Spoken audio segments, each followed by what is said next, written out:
کہتے ایک دن میں جنگل میں شکار کرنے گیا تو کچھ جانور کم نظر آئے. صبح سے لے کر میں گھومنے لگا, عصر کا وقت ہو گیا, کوئی شکار نہ ملا. اب میرے دل کے اندر یہ ڈر تھا کہ اگر مغرب مجھے یہی ہو گئی تو مجھے کوئی درندہ کوئی جانور پریشان کرے گا. اسی پریشانی کے عالم میں میں دائیں بائیں دیکھ رہا تھا کہ ہرنی کا ایک بچہ مجھے نظر آیا. میں نے جھٹ سے وہ ہرنی کا بچہ ہی اٹھا لیا کہ آج یہی شکار کروں گا. کہتے ہیں میں نے اسے گھوڑے کے آگے رکھا, اپنے آگے گردن کی جانب, اور میں نے گھوڑے کی لگامیں اس تیزی سے گھمائی کہ سر پٹ گھوڑا دوڑایا تاکہ مغرب سے قبل میں شہر میں پہنچ جاؤں, یہ جنگل کا علاقہ گزر جائے. کہتے ہیں میں بڑی گرمی تھی, بڑی پیاس لگی, پر پانی نہ پیا نہ گھوڑے کو پلایا. سر پٹ دوڑایا اس ڈر سے کہ کہیں ایسا نہ ہو کہ میں جنگل میں مجھے شام ہو جائے. کہتے ہیں جب میں شہر سے باہر پہنچ گیا تو مغرب کا وقت بھی شروع ہو گیا. کہتے ہیں ابھی میں پہنچا ہی تھا, میں نے وہاں گھوڑے کو روکا, خود بھی پانی پیا, جانور کو بھی پلایا. کہتے ہیں ذرا میں نے آنکھ اٹھا کے دیکھا تو جس ہرنی کا میں بچہ لایا تھا وہ بھی دوڑتی ہوئی میرے پیچھے آ گئی. کہتے ہیں وہ پیچھے میرے کھڑی ہے, پتہ نہیں کہاں سے بیچاری دوڑی. میرا تو گھوڑا تھا اور میں نے تو سانس بھی نہیں لیا. 1.5 گھنٹہ 2 گھنٹے میں بھگاتا لایا اس جلدی میں کہ باہر آنا ہے. کہتے ہیں پلٹ کے دیکھا تو اس کی سانس پھولی ہوئی ہرنی کی اور للچائی نظروں سے مجھے دیکھ رہی ہے. دل کے ایک کونے سے آواز آئی کہ آج تو 2 شکار ہو گئے. بچہ تو پکڑا ہی, اس کی ماں کو بھی قابو کرتا ہوں تاکہ ڈبل شکار ہاتھ آئے گا. کہتے ہیں پھر اندر سے میرا درد بولا, اندر سے میرا رحم بولا. ایک ماں اپنا بچہ لینے آئی اور اس طرح تو اسے تکلیف نہیں دی جا سکتی کہ اسے بلیک میل کر کے ماں کو بھی رکھ لیا جائے. کہتے ہیں جب میں نے اس ہرنی کی طرف دیکھا تو اس کی نظروں میں سوال تھا, اس کی نظروں کے اندر سوال تھا, کچھ مانگ رہی تھی. کہتے ہیں میں نے اس بچے کی پشت پر ہاتھ پھیرا اور پھر میں نے بچہ چھوڑ دیا. کہتے ہیں اس نے پہلے بچے کو بازوؤں میں لیا, پھر اپنی زبان سے اپنا بچہ چاٹنے لگی. کہتے ہیں پھر وہ جب جنگل کی طرف جانے لگی تو ایک دفعہ اس نے میری طرف دیکھا, دوسری دفعہ اس نے آسمان کی طرف دیکھا. زندگی میں مجھے اتنا سکون کبھی نہیں آیا تھا جتنا آج آیا. کہتے ہیں میں گھر گیا, عشاء کی نماز پڑھی, پا وضو میں بستر پہ لیٹ گیا. لوگوں میرے نصیب دیکھو, مجھے مدینے والے محبوب کا دیدار نصیب ہوا. رسول کریم علیہ السلام میری خواب میں آئے, میں رونے لگا. گھر مہک اٹھا, پھول کھلنے لگے, خوشبوئیں بکھرنے لگی. کہتے ہیں محبوب کریم تشریف لائے اور کیا خوبصورت جملہ ہے, اگر تجھے بادشاہ بنا دیا جائے تو انسانوں کے ساتھ بھی اسی طرح رحم کرے گا نا جس طرح آج ہرنی کے ساتھ کیا ہے. اگر تجھے بادشاہ بنایا جائے تو رویہ یہی رکھے گا یا بدل جائے گا. کہتا میں رو پڑا, میں نے کہا یا رسول اللہ میں تو غلام بننے کے بھی قابل نہیں, تو بادشاہ کیسے بنوں گا؟ فرمایا تیری آج کی ادا بڑی پسند آئی ہے, عرش کے مالک نے تجھے بادشاہ بنانے کا فیصلہ کر لیا. تیری یہ ادا بڑی بھائی ہے, بڑی پسند آئی. فرماتے ایک ہرنی کے بچے پہ رحم کھایا تھا, رب کریم نے مجھے بادشاہی عطا فرما لی. ہم نہ سیاست سے بادشاہی لینا چاہتے ہیں, سیاستدانوں کے اپنی جیب سے اشتہار چھپوا کے بادشاہی لینا چاہتے ہیں, ڈیرا بنا کے بادشاہی لینا. نہ بادشاہی تو رحم کرنے سے نہیں تھی, بادشاہی تو شفقت کرنے سے نہیں تھی, بادشاہیاں تو اللہ کی مخلوق سے پیار کرنے سے نہیں. وہ شخص کہتا ہے کہ میرا ظرف یہ تھا کہ 4-5 دینار ملیں گے, تو امام حسین فرمانے لگے تھوڑی دیر بیٹھ جا, رزق آ رہا ہے. تو امام حسین کو حکومت وقت کی طرف سے 5 تھیلیاں ملی, جس میں ایک تھیلی میں 500 اشرفیاں تھی. 5 تھیلیاں آئیں, لیکن اس کو آنے میں ذرا دیر ہو گئی. وہ 5 تھیلیاں جب آئی نا تو امام حسین اس کی طرف 5 تھیلیاں بڑھا کے ذرا دیکھنا میری طرف غور سے, 5 تھیلیاں بڑھا کے تو فرمانے لگے میاں اتنا تجھے انتظار کرایا ہے اتنی ہم تیری حاجت پوری نہیں کر سکے. تو یہ نہ محسوس کرنا کہ حسین کے دروازے پہ بیٹھا بھی رہا ہوں تو ملا کیا ہے, یہ نہ محسوس کرنا. وہ شخص کہتا ہے جب میں نے وہ تھیلیاں کھولی اور پھر میری نظر امام حسین پہ پڑی تو میرے اندر سے آواز آئی, اگر حسین ابن علی اتنے سخی ہیں تو محمد عربی کتنے سخی ہیں. اگر یہ معیار ان کا ہے, ان کا یہ معیار ہے, اور خود بھیک دے خود ہی کہیں منگتے کا بھلا ہو, خود کہنے لگے جتنا انتظار کرایا ہے اتنی تیری مدد کر سکے. یہ سخاوت کا معیار تھا, یہ طریقہ تھا. ایک دفعہ سیدنا امام حسین رضی اللہ تعالیٰ عنہ کے گھر کے اندر 5000 دینار آئے. مسجد میں تھے، آپ کو 5000 دینار ملے تو امام زین العابدین کہتے ہیں کہ مسجد سے لے کر گھر آنے تک امام حسین نے 5 کے 5000 اللہ کے راستے میں خیرات کر دی۔ فرماتے میں نے کہا ابا جی 5 دینار کی گھر میں ضرورت تھی، مالاں والے سخی نہیں ہوندے، سخیاں کل مال نہیں ہوندا، اتھے اتھے دوویں جہانی سخی کنگال نہیں ہوندا۔ کہا ابا جی 5 دینار کی گھر میں ضرورت تھی، تو کہتے ہیں مجھے فرمانے لگے بیٹا یہ جن کو میں نے دیا ہے نا یہ گھر کے لیے ہی دیا ہے، یہ گھر کے لیے ہی دیا ہے، جن کو دیا ہے تمہارا کیا خیال ہے یہ باہر خرچ ہوا ہے؟ یہ گھر کے لیے ہی ہے، اس لیے کہ جب انسان دوسروں پر شفقت کرتا ہے تو اللہ اس کے گھر پہ رحمت فرماتا ہے۔ امام حسین کے مزاج میں پہلی بات میں نے ذوق عبادت کی عرض کی، دوسری بات عرض کر رہا ہوں کہ صحابہ حضرت اسامہ بن زید بڑے پیارے ہیں میرے نبی کریم کے، بڑے پیارے۔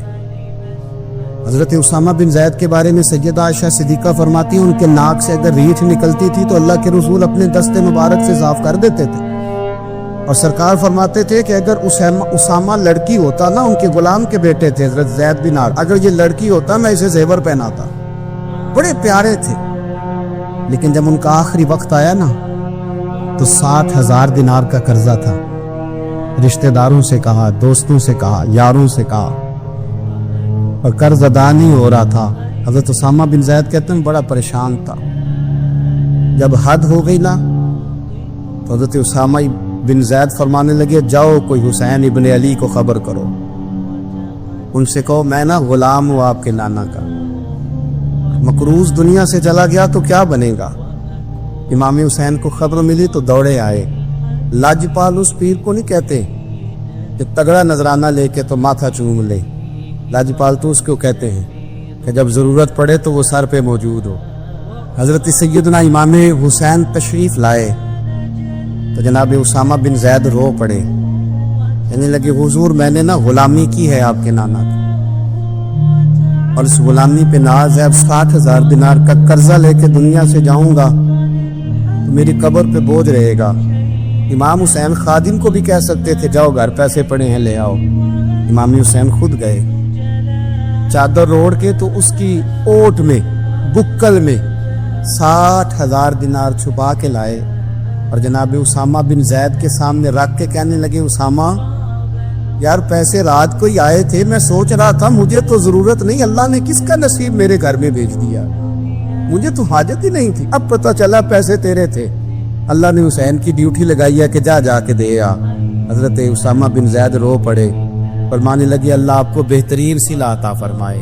امام بڑا ہی پیار کرتے تھے، گھوڑے پہ جا رہے تھے، کچھ فقیر غریب لوگ بیٹھ کے روٹی کھا رہے تھے، کھا رہے تھے سڑک کے کنارے، تو امام زین العابدین فرماتے ہیں کہ جب امام حسین گزرے تو انہوں نے آواز دی حضور دل کرتا ہے ہمارے ساتھ بیٹھ کے روٹی کھائیں۔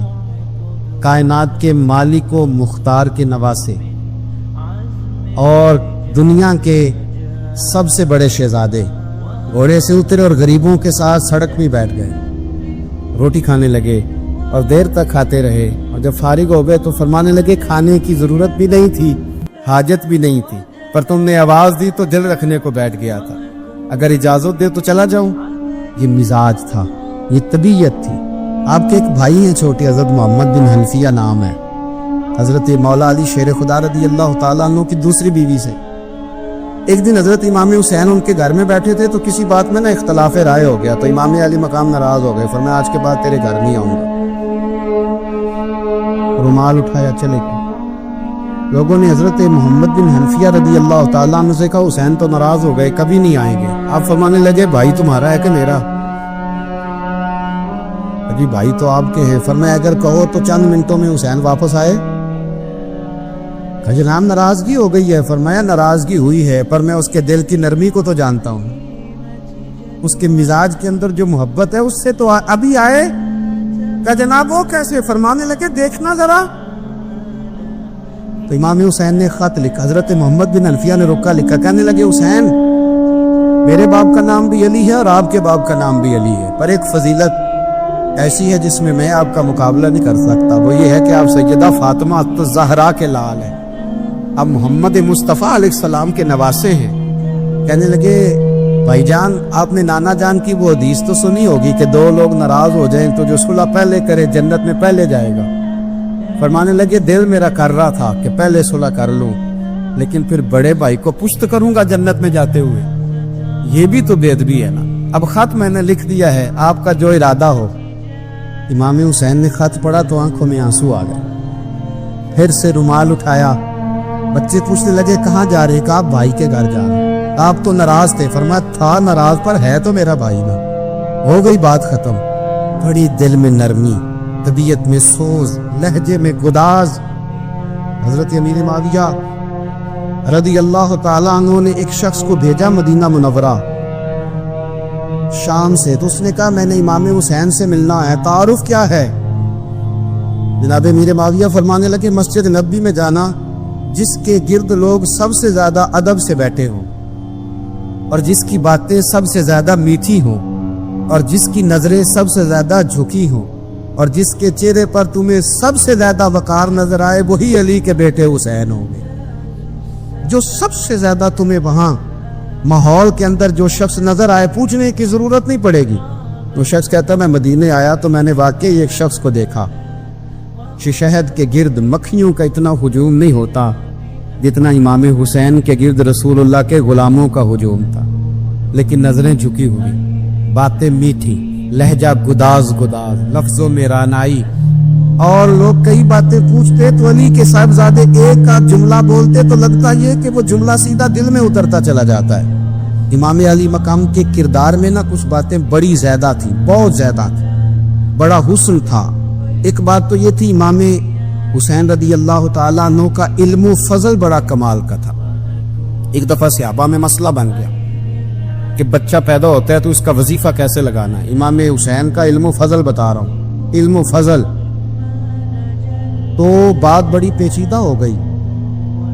حضرت عبداللہ ابن زبیر کے پاس لوگ آئے، کہنے لگے کہ آپ بڑے صاحب علم و فضل ہیں، آپ نے حضور علیہ الصلوۃ والسلام کے ساتھ وقت گزارا ہے، تو مسئلے کو حل کریں کہ بچہ پیدا ہونے کے بعد حکومت اگر وظیفہ لگائے گی تو کب لگائے گی. جب بحث طول پکڑ گئی، مسئلہ حل نہیں ہوتا تھا، تو حضرت عبداللہ ابن زبیر کہنے لگے ہم سے نہیں حل ہوگا. ایک بندہ ہے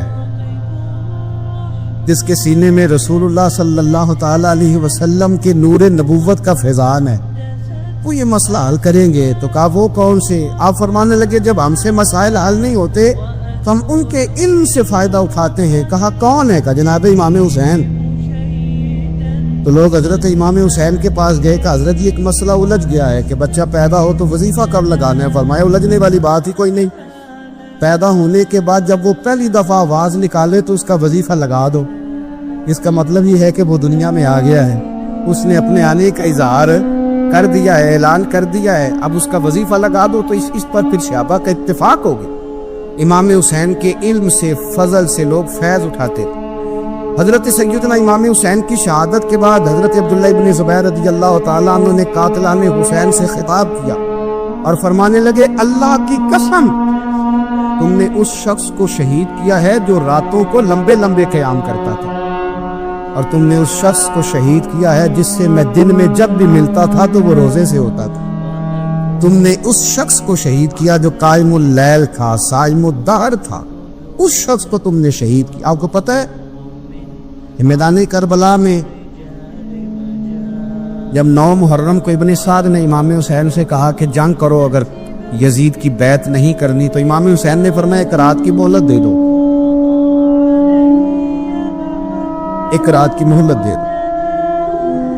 حضرت امام زین العابدین کہتے ہیں میں نے اپنے والد گرامی سے عرض کی کہ ابا جی آپ جہاد سے دور جانے والے تو ہیں نہیں، آپ تو جہاد سے پیار کرنے والے ہیں، اور یہ بھی پتہ ہے مجھے کہ یہ جنگ اب ہو کے رہے گی، تو ایک رات کی مہلت لینے کا معنی کیا ہے؟ بھئی کل بھی لڑنا ہے اور رات بھی لڑنا ہے، تو ابا جی ایک رات کی مہلت. تو سیدنا امام حسین رضی اللہ تعالیٰ عنہ فرمانے لگے بیٹا رات کی مہلت اس لیے لی ہے کہ میں آج رات کھل کے اپنے رب کی عبادت کروں، میں استغفار کروں، میں لمبے سجدے کروں. اور کہا زین العابدین تو جانتا ہے نا کہ مجھے نماز سے، تلاوت سے، دعا سے اور استغفار سے بڑا پیار ہے. رسول کریم علیہ السلام نے فرمایا، جامع ترمذی میں موجود ہے، فرمایا میں جا رہا ہوں پر تمہیں دو بڑی بھاری بڑی وزنی چیزیں دے کے جا رہا ہوں، صحیح ستہ کی روایت، دو وزنی چیزیں تمہارے بیچ چھوڑ کے جا رہا ہوں، اگر ان کو تھام کے رہو گے تو کبھی گمراہی تمہارے پاس نہیں آئے گی۔ یا رسول اللہ وہ کون کون سی؟ فرمایا ایک اللہ کی کتاب دے کے جا رہا ہوں اور دوسرا اپنا خاندان دے کے جا رہا ہوں۔ اگر اہل بیت نبوت کو تھامے رہو گے، ہمارے بزرگوں نے لکھا ہے کہ یہ جو حضور نے کتاب اللہ اور پھر اپنی اہل بیت کا تذکرہ فرمایا تو اس کا مطلب یہ ہے کہ تھیوری دیکھنی ہوئی تو قرآن دیکھنا، اور پریکٹیکل دیکھنا ہوا تو علی اور فاطمہ کو دیکھنا، حسن اور حسین کو دیکھنا، ان کو دیکھنا۔ نبی کریم علیہ الصلوۃ والسلام کے اہل بیت منارہ نور ہیں، ان کی محبت، ان کا پیار، کیوں بھلا؟ اس لیے کہ یہ وہ خوبصورت لوگ ہیں جن کو خود میرے نبی پاک نے تراشا ہے، ان کی سیرت میں جتنے رنگ ہیں وہ رسول کریم نے خود بھرے، ان کی ایک ایک بات کا خیال نبی پاک نے رکھا ہے، حضور نے از خود انہیں اپنی صحبت عطا کی ہے۔ زیادہ دور نہیں تھا سیدہ فاطمہ کا گھر، مسجد نبوی کے ساتھ تھا، اللہ کے رسول دن میں 2 دفعہ جایا کرتے تھے، پھر بھی کبھی کبھی فرماتے فاطمہ میرا دل کرتا ہے آج میں رات تیرے گھر میں قیام کروں، تو سیدہ فاطمہ الزہرا فرماتی ہیں کہ آمنہ کے لال اس طرح بھی میرے گھر میں قیام کرتے تھے کہ حضور چارپائی پہ لیٹتے تھے تو ایک کندھے پہ امام حسن کا سر ہوتا تھا اور دوسرے پہ امام حسین کا سر اقدس ہوتا تھا، اور فرماتی ہیں رات کو کبھی حسنین کریمین دودھ مانگتے تو میں اٹھتی دودھ دینے کے لیے، تو حضور فرماتے لیٹ جاؤ آج میرے ساتھ سوئے ہیں تو دودھ بھی میں ہی پلاؤں گا، تو محبوب اٹھتے ان کے لیے دودھ لاتے برتن سے نکال کے، حضور نے انہیں وقت دیا اور پھر ان کی چھوٹی چھوٹی چیزوں کا خیال رکھا۔ صحیح بخاری میں موجود ہے، تربیت پر توجہ دی۔ امام حسین تشریف لائے، ابھی عمر مبارک 7 سال کے قریب تھی، مسجد نبوی میں صدقے کی کھجوروں کا ڈھیر لگا ہوا تھا، چھوٹا بچہ جو ہوتا ہے نابالغ اس پر شریعت کے احکامات نہیں آتے، صدقے کی کھجوروں کا ڈھیر تھا مسجد نبوی میں۔ یہ تربیت ہے، یہ ٹریننگ ہے جو اللہ کے محبوب نے خود انہیں عطا فرمائی۔ صدقے کی کھجوروں کا ڈھیر تھا، امام حسین حضور کے ساتھ آئے تو امام علی مقام نے نہ ایک کھجور اٹھا کے منہ میں رکھ لی، شارحین نے لکھا ہے لگتا یہ ہے کہ کئی دنوں کی بھوک تھی، کیونکہ یہ فاقہ اہل بیت کا بڑا محبوب ہے، مجبور نہیں تھے، وہ تو خزانوں کے مالک تھے، پر غریبوں سے محبت کی وجہ سے فاقے کیا کرتے تھے، یہ ان کی پسند ہے فاقہ کرنا۔ تو ایک کھجور امام علی مقام نے رکھ لی تو اللہ کے رسول نے گلے میں انگلی ڈال کے نکال دی اور فرمایا حسین یہ صدقہ ہے، یہ میری اہل بیت کے لیے درست نہیں ہے۔ حضور نے خود تربیت کی، اور پھر سیدہ فاطمہ الزہرا نے نا اپنے بچوں کو تراشا، ان پر محنت کی۔ میں اکثر گزارش کرتا ہوں دوستوں سے، میں کہتا ہوں کربلا کا واقعہ کوئی حادثاتی نہیں ہے، اس کے پیچھے پوری ایک لاجک ہے، اس کے پیچھے پورا ایک فلسفہ ہے۔ ایسے ہی کوئی آدمی 3 دن بھوکا پیاسا رہ سکتا ہے، کسی آدمی کو صبح اس نے کھانا کھایا اور شام تک کھانا نہ ملے تو ٹانگیں کانپتی ہیں۔ رمضان المبارک میں عبادت کی نیت سے روزہ رکھنے والے بھی شام کو بڑے پریشان ہو جاتے ہیں، پر مسلسل 3 دن کھانا نہ کھایا جائے اور پانی نہ پیا جائے، اور حال یہ ہے کہ وہی آدمی تلوار لے کے میدان میں نکلے اور اس کی حالت یہ ہو کہ لوگ اس کی آگے دوڑنا شروع کر دیں، ہزاروں کی فوجیں تاب نہ لا سکے۔ علی کا گھر بھی وہ گھر ہے کہ جس گھر کا ہر ایک بچہ جسے دیکھو وہی شیر خدا معلوم ہوتا ہے۔ یہ کوئی آسان ہے؟ اس کے پیچھے پوری اس کے پیچھے فلسفہ ہے۔ امام راضی کی تفسیر کبیر دیکھیے گا، حضرت امام حسین کی وہ شخصیت تھی کہ مشکات میں حدیث ہے، نبی پاک صلی اللہ تعالی علیہ وسلم کی چچی جناب ام فضل صبح صبح گھبرائی حضور کی بارگاہ میں آئی، عرض کی یا رسول اللہ صلی اللہ علیہ وسلم آج میں نے عجیب خواب دیکھا ہے، میں ڈر گئی ہوں۔ حضور نے فرمایا چچی کیا دیکھا؟ عرض کی حضور میں نے دیکھا ہے کہ آپ کے وجود کا گوشت کا ایک ٹکڑا کٹ کے میری جھولی میں آ گیا۔ حضور یہ کیا ہے؟ تو محبوب خواب سن کے مسکرائے، فرمایا چچی یہ پریشانی والا خواب نہیں، یہ تو خوشی والا خواب ہے، اللہ فاطمہ کو بیٹا عطا کرے گا اور وہ تیری گود میں کھیلا کرے گا، چونکہ وہ میرے وجود کا ٹکڑا ہوگا لہذا خواب تجھے یہ آئی ہے۔ تو امام حسین پیدا ہوئے، امام حسن کی عمر ابھی 11 مہینے تھی، تو نبی پاک نے امام حسین کو جناب ام فضل اپنی چچی کی گود میں دے دیا کہ فاطمہ کے لیے دونوں بچے سنبھالنا مشکل ہوگا۔ وہ خواب اس طرح پوری ہوئی۔ امام حسین سے حضور نے بڑا پیار کیا، بڑی محبت فرمائی نبی پاک سے۔ کچھ حدیثیں میں نے جمعے میں عرض کی تھی حضرت ابو ہریرہ رضی اللہ تعالیٰ عنہ کہتے ہیں یہ واحد بچہ تھا حضور کے گھرانے کا کہ میں نے دیکھا کہ نبی پاک صلی اللہ علیہ وسلم بیٹھے تھے تو یہ حضور سے کہہ رہے ہیں، نبی پاک سے کہ نانا جی اٹھ کے کھڑے ہو. کہتے حضور کھڑے ہو گئے تو کہنے لگے میں نے آپ کے برابر جانا ہے. بچے جو مرضی ضد کر لیتے ہیں نا. قد چھوٹا تھا، عمر 7.5 سال تھی. کہنے لگے نانا میں نے برابر جانا ہے. تو نبی پاک صلی اللہ علیہ وسلم نے ہاتھ پکڑ لیے، فرمایا چل پھر ہو جا برابر.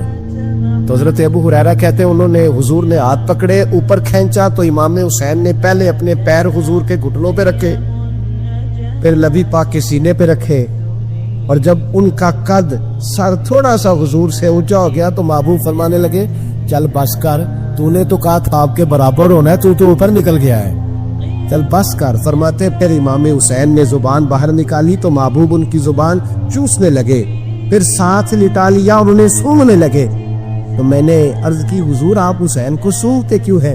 تو فرمایا ابو ہریرہ مجھے حسین کے وجود سے جنت کی خوشبو آتی ہے، مجھے حسین کے وجود سے جنت کی. ایک دن حضور گزر رہے تھے، اصل اس طرح تھا کہ یہ نبی پاک کا حجرہ تھا. جن لوگوں کو اللہ نے مدینے کی زیارت کرائی ہے وہ جان سکتے ہیں نبی پاک کا حجرہ تھا. تو حضور کے حجرے کی اس جانب یعنی مسجد کی جو بالکل سیدھ ہے اس کی بیک میں سیدہ فاطمہ رہتی تھی. تو حضور اکثر میں نماز کے لیے جب نکلتے تو حضرت فاطمہ کے حجرے کے پاس سے ہو کر دوبارہ محراب میں جاتے. محبوب حجرے کے پاس سے گزرے تو امام حسین رو رہے تھے، تو حضرت فاطمہ نے کسی بات میں جھڑک دیا تو امام حسین رونے لگے. تو نبی پاک نماز کے لیے گئے تو واپس لوٹ آئے، اور واپس تشریف لا کے کہا فاطمہ حسین کو کیا ہوا؟ عرض کی یا رسول اللہ تنگ کر رہے تھے میں نے ڈانٹ دیا ہے. کیا خوبصورت جملے ہیں حدیث پاک میں. سرکار نے فرمایا فاطمہ اس کو حسین کو نہ رونے نہ دیا کر، یہ جب روتا ہے نا تو میرے دل کو تکلیف ہوتی ہے. تو بی بی صاحبہ کہتی ہیں یہ حکم آیا نبی پاک کا میرے نا، پھر میں نے ڈانٹنا چھوڑ دیا. یہ ان کے فضائل تھے، کب ان کی تربیت خود نبی پاک نے فرمائی. پہلی بات تو یہ ہے کہ نبی پاک نے دعا مانگی تھی یا اللہ میرے گھر والوں کو زیادہ روزی نہ دینا، انہیں ایک وقت روٹی دینا، ایک وقت کی بھوک دینا. یہ جو 10 دن کربلا میں انہیں ٹینشن نہیں نہ ہوئی، انہیں عادت تھی فاقہ کرنے، انہیں 3 دن وصلی روزے رکھنے کی عادت تھی. پہلی بات. دوسرا یہ کہ جہاد کی تربیت حضور خود کراتے. حضرت فاطمہ زہرا کہتی میں پردے کے پیچھے دیکھ رہی تھی، نبی پاک نے امام حسن اور حسین سے فرمایا چلو میرے سامنے کشتی لڑو. تو دونوں حضرات آپس میں جب کشتی لڑنے لگے تو نبی پاک نا امام حسن کو کہتے حسن حسین کو ٹانگوں سے پکڑو، حسن حسین کو پیچھے سے پکڑو. جب نبی پاک بار بار امام حسن کو بتا رہے تھے تو سیدہ پیچھے سے بول پڑی، کہنے لگی یا رسول اللہ آپ چھوٹے کو بتائے آپ بڑے کو بتا رہے. بڑا تو پہلے 11 مہینے بڑا ہے تو آپ چھوٹے کو بتائے بڑے کو بتا رہے. تو فرمایا فاطمہ تو چپ کرنا، جو میں دیکھ رہا ہوں تو نہیں نہ دیکھ رہی. ایک کو میں بتا رہا ہوں دوسرے کو جبریل امین بتا رہے ہیں. لیکن اس کے ساتھ ساتھ امام حسین رضی اللہ تعالیٰ عنہ کا جذبہ جہاد، امام حسین کی استقامت. آج لوگ ادھر ہوتے ہیں جس طرف ہوا کا رخ ہوتا ہے. آج لوگوں کی سوچوں کا زاویہ یہ ہے کہ جدھر رش زیادہ ہوگا ہم بھی ادھر جائیں گے. ہم یہ نہیں دیکھتے حق کس طرف ہے، ہم یہ دیکھتے ہیں رش کس طرف ہے. امام حسین رضی اللہ تعالیٰ عنہ نے رش نہیں دیکھا، حق دیکھا. امام حسین رضی اللہ تعالیٰ عنہ استقامت کے وہ پہاڑ ہیں، معمولی آدمی نہیں تھے. فرزق شاعر کہتا ہے کہ میں نے امام حسین سے کہا تھا، میں نے کہا لوگوں کی تلواریں یزید کے ساتھ ہے پر دل آپ کے ساتھ ہے، دل آپ کے ساتھ ہے. امام حسین رضی اللہ تعالیٰ عنہ نے زمانے کے حالات نہیں دیکھے، حق اور سچ دیکھا.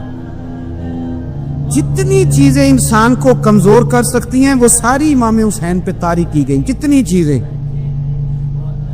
وطن چھوڑنا کتنا کو مشکل ہوتا ہے. شالا پردیسی کوئی بھی نہ تھی وے کخ جنا تو پارے. حضرت سلطان باؤ فرماتے ہیں بچو پردیسی ہونا کوئی آسان ہے؟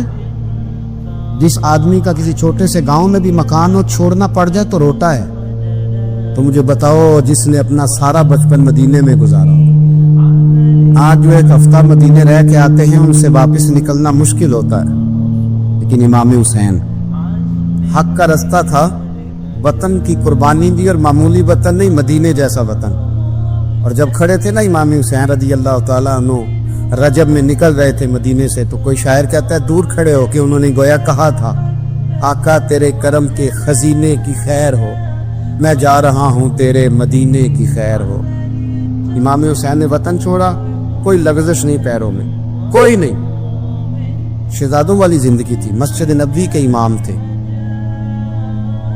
نبی کریم علیہ السلام کے روضہ اطہر پر تشریف رکھتے تھے، زمانہ حیا کرتا، شان و شوکت تھی، پر حق کے لیے چھوڑا، نکل کر خانقاہوں سے ادا کر رسم شبیری، اور پھر بڑا مشکل ہوتا ہے۔ اس شخص کے ساتھ بچے اور عورتیں ہوں، وہ تو یہ کہہ کے لڑائی سے جان چھڑاتا ہے کہ میرے ساتھ فیملی ہے، نہ ہوتی تو تجھے بتاتا، پر امام حسین کو اولاد بھی کمزور نہیں کر سکی، عورتوں کا ساتھ ہونا کمزور نہیں کر سکا۔ پھر امام علی مقبوق کتنا مشکل کام ہے۔ آج لوگ کہہ نہیں دیتے کہ میں تو اس لیے گناہ کرتا ہوں کہ رشوت اس لیے لے لیتا ہوں کہ بچے چھوٹے ہیں۔ 10 دنوں کی کم و بیش سفر، 3 دنوں کی بھوک اور پیاس، پر حق کے رستے میں امام حسین کو کوئی چیز کمزور نہیں کر سکتی۔ اور پھر وہ جتنی باتیں لوگ کہہ سکتے تھے وہ ساری کہیں گئیں، ساری۔ اور آ کے عرض کرنے لگا حضور یہ کوئی معمولی دشمن نہیں، یہ وہ ظالم ہیں جو لاشوں پہ بھی گھوڑے دوڑا دیتے۔ تو امام علی مقام فرمانے لگے جو شہادت کا جذبہ لے کے نکلے وہ پھر انجام نہیں دیکھا کرتا، وہ انجام، وہ جتنی چیزیں جو استقامت کے رستے میں آ سکتی ہیں وہ ساری چیزیں رستے میں آئیں، پر امام علی مقام نے کسی چیز کی پرواہ نہیں کی۔ آج کا مسئلہ یہ ہے کہ آج لوگوں میں استقامت نہیں ہے، رات کو کچھ ہوتے ہیں، سویرے کچھ ہوتے ہیں، دوپہر کو کچھ ہوتے ہیں، شام کو کچھ ہوتے ہیں۔ ہمارا کل انداز تکلم کچھ اور ہوتا ہے، صبح کچھ اور ہوتا ہے۔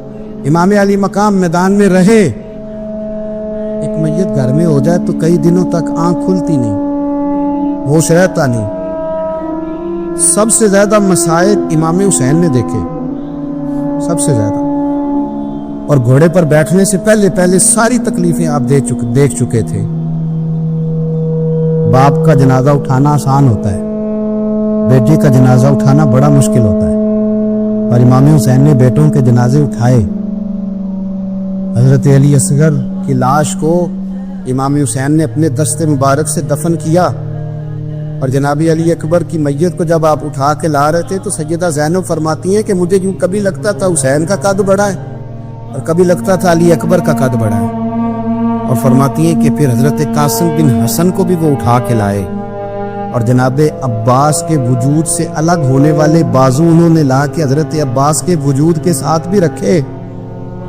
انہوں نے یہ سارا منظر دیکھا، لیکن جب حسین ابن علی اپنی دفعہ گھوڑے پہ سوار ہوئے تو لگتا یہ تھا کہ ان سے زیادہ بہادر کوئی نہیں۔ ایک جملہ بھی یزیدی فوج کے سامنے امام حسین نے کمزور نہیں کہا، ایک جملہ بھی، ایک فکرہ بھی کچا نہیں بولا، کہیں بھی کوئی منت نہیں کی، کسی جگہ بھی ان کے پائے استقلال میں کوئی لغزش نہیں آئی۔ جب لوگوں کو پتہ چل جائے کہ اب سامنے موت ہی موت ہے، سوائے اس کے چارہ کچھ بھی نہیں، تو بہت ساری رخصت اور اجازت تو دین بھی دیتا ہے، اور امام حسین کسی جگہ کسی رخصت پر عمل کرتے نظر نہیں آتے، ڈٹ کے بات کی ڈٹ کے۔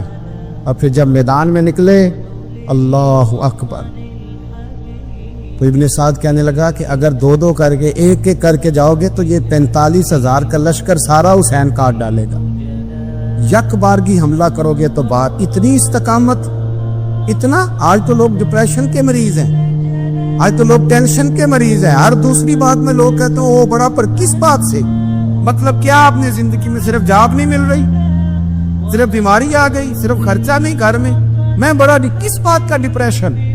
امام حسین کی زندگی بتلاتی ہے کہ وہ لوگ بھی کوئی دنیا میں کمال حاصل کر سکتے ہیں جو چھوٹی چھوٹی بات پہ روتے ہیں۔ مال بھی ہے، جوانی بھی ہے، گھر بھی ہے، مکان بھی ہے، بچے بھی ہیں، عزت بھی ہے، صرف پیسے نہیں۔ اور انسان ہے کہ آنکھیں نہیں کھل رہی، وہ سمجھتا ہے میں کسی کام کا ہی، فقط پیسے نہیں بس۔ او خدا کے بندو، امام علی مقام نے فرمایا سارا کچھ لٹا کے بھی جو میدان میں کھڑا رہے اسے حسین ابن علی کہا جاتا ہے، اسے حسین ابن علی کہا جاتا ہے۔ حسین ابن علی کی شان رفت کوئی کیا جانے، حسن جانے، علی جانے، نبی جانے، خدا جانے، کون جانے امام علی مقام کا معیار۔ تو امام حسین رضی اللہ تعالیٰ عنہ کی زندگی ہمیں بتاتی ہے کہ ذوق والی عبادت کرو،